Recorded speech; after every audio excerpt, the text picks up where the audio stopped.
फसल कम आ रही हो, तुम्हारे खेत में अगर पानी कम पड़ रहा हो, तुम्हारे खेत में अगर फसल बिगड़ रही हो, तो उस तुलसी के टुकड़े टुकड़े कर पूरी खेत में जैसे आप लोग खाद बीज डालते हो उसी तरह इसको डाल दीजिए, आपकी फसल 4 गुनी बढ़ेगी। एक बार करके देखो प्रयास, कर देखो। उस तुलसा को ले जाकर मुर्दे पर जलाना ये प्रामाणिकता नहीं है। भगवान पर चढ़ाई गई शमी पत्थर आस्तिक मुनि का नाम लेकर, कौन से मुनि?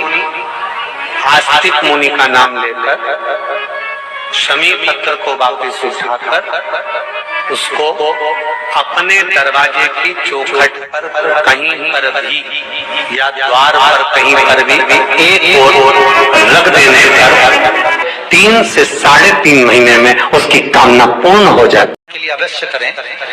तुलसी आपके घर में शंकर भगवान हो, लड्डू गोपाल हो, शालिग्राम जी हो, तो तुलसी शंकर जी पे चढ़ाना रात के समय, शाम के समय में चढ़ाना। रात्रि को 9 बजे के बाद ही करना, जो भी करना। 12 बजे करो तो ज्यादा अच्छा है, पर 12 बजे नहीं कर सको तो रात को 9 के बाद करो।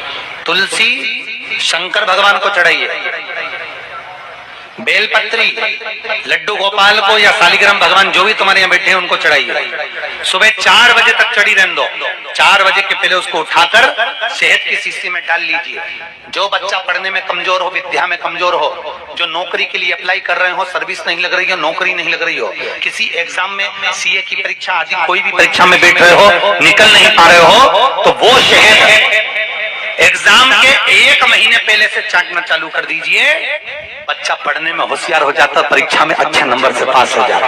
पर चंदन लगाकर, मध्यस्थ जोड़ पर शहद लगाकर शिव को जब समर्पित करता है तो उसका भाग्य कितना भी विपरीत चल रहा हो, उसकी किस्मत की रेखा कितनी भी विरोधी, कितनी भी विपरीत चल रही हो, वो अपने आप सुलझ देते हैं। ध्यान है, बेलपत्री के पीछे एक मोटा सा भाग होता है जिसको आप तोड़ के फेंक देते हैं। जो दूठ होता है बेलपत्री का पीछे वाला, उसको शंकर भगवान के अशोक सुंदरी वाली, अशोक सुंदरी की जगह मालूम है ना सबको, सबके स्मरण में है। वो शंकर भगवान की 5 बेटियां, जया, विषहरा, शामली बारी, दौतली, देव, जो बूंद बूंद पानी गिरा रही है। तो जो दूठ है वो अशोक सुंदरी वाली जो जगह है वहां पर समर्पित कर कर जो लगातार 5 दिन तक उस दूठ को चढ़ाकर चबा चबा कर जया, विषहरा, शामरीवारी, दौतली, देव के नाम से खाता है, उसकी रीढ़ की हड्डी में गैप हो, चाहे घुटने बदलने का डॉक्टर बोले हो, उसमें आराम मिलना प्रारंभ हो जाता है, फिर ऑपरेशन की जरूरत नहीं पड़ती।